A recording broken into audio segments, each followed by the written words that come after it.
साथ नहीं छोड़ा। तो कहा इन दोनों के दामन को पकड़ लो, लन तदिल्लु बादी अबदा, कभी भी गुमराह नहीं होगे। सवाल फिर खड़ा हुआ, क्या कुरान काफी नहीं था कि अहले बैत के दामन को भी थामा जाए? क्या हमारी हर जरूरत को कुरान पूरा नहीं करता? हर दुख का मदावा नहीं, हर मर्ज का इलाज नहीं, हर परेशानी का हल नहीं? हजरत जुनैद बगदादी रजी अल्लाह ताला अन्हु ने अपने मुरीद को संदूक दिया, बेटा इसको ले जाओ और दजला में फेंको, और सुनो खोल के नहीं देखना इसके अंदर क्या है। कामिल मुरीद वही होता है जो शेख के राज की हिफाजत करे। मुरीद ने संदूक उठाया और दजला किनारे पहुंचा। जब संदूक फेंका तो क्या मंजर देखा कि पानी ने राहें छोड़ दी। बड़ी मोहब्बत से उस संदूक को अपनी आगोश में समेटा। बड़ा हैरान कुल मंजर था। वापस आया तो शेख से कहा, हजरत ये मंजर मेरी आंखें ना देखती तो शायद कभी सवाल ना करता, लेकिन मुझे बताया जाए उस संदूक में था क्या जिसके लिए पानी ने भी राहें छोड़ दी, और अगर वो कोई इतनी ही बाबरकत शय थी तो आपने फेंकवाई क्यों? शेख फरमाने लगे, बेटे तुम मंजर ऐसा देख चुके हो, जब तक बताऊंगा नहीं तुम्हें करार नहीं मिलेगा। सुनो, मैंने तसव्वुफ के असरार रमूज और गवामस पर 12 साल की मेहनत शाका से एक किताब लिखी थी। फिर 12 साल उसकी नोक पलक सवारता रहा कि उसका कोई जुमला शरीयत के मिजाज से हट करना।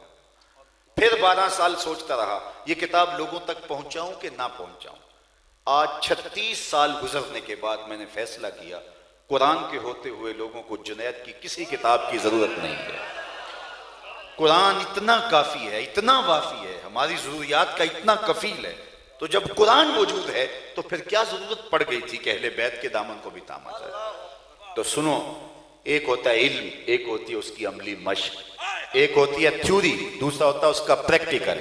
अगर इस्लाम की थ्योरी देखनी है तो कुरान मौजूद है, और अगर प्रैक्टिकल देखना है तो करबला के तपते हुए रेगजार में हुसैन इब्ने अली का किरदार मौजूद है। इसलिए कहा न कुरान को छोड़ना, न अहले बैत के दामन को छोड़ना। कुरान की तालीम की तरफ, कुरान की तिलावत की तरफ भी रग़बत दिलाई। रातों की तन्हाइयों में उठ उठ के कुरान पढ़ा करो, और कुरान पढ़ते हुए रोया करो। फिर फरमाया फ़इल्लम तबकू फ़तबाकू, अगर रोना ना आए तो रोने की कोशिश किया करो। हजरत दाता गंज बख्श अली हजवेरी से उनके एक मुरीद ने पूछा, हजरत अगर रोने की कोशिश करें फिर भी रोना ना आए? फरमाया फिर अपने मुकद्दर पे रोया करो। इतने संग दिल हो गए हो कि तुम्हारी आंखें आंसुओं का खिराज नहीं देती हैं। कुरान से ताल्लुक कायम करने की तलकीन की। फरमाया कि तुम्हारा रब से बातें करने को जी चाहे तो कुरान खोल के बैठ जाया करो। ये रब से हम कलाम होना। सहल बिन अब्दुल्ला तुस्तरी किसी जंगल में रहते थे, लोग उन्हें मिलने गए तो वापस पलटते हुए किसी ने कहा, सहल जंगल में रहते हो, आओ ना शहर में, तुम्हारे मिजाज के लोग मिल जाएंगे। तो यहाँ तन्हाई में दिन रातें कैसे काटते हो? कहा तुम्हें किसने कहा मैं तन्हा रहता हूँ?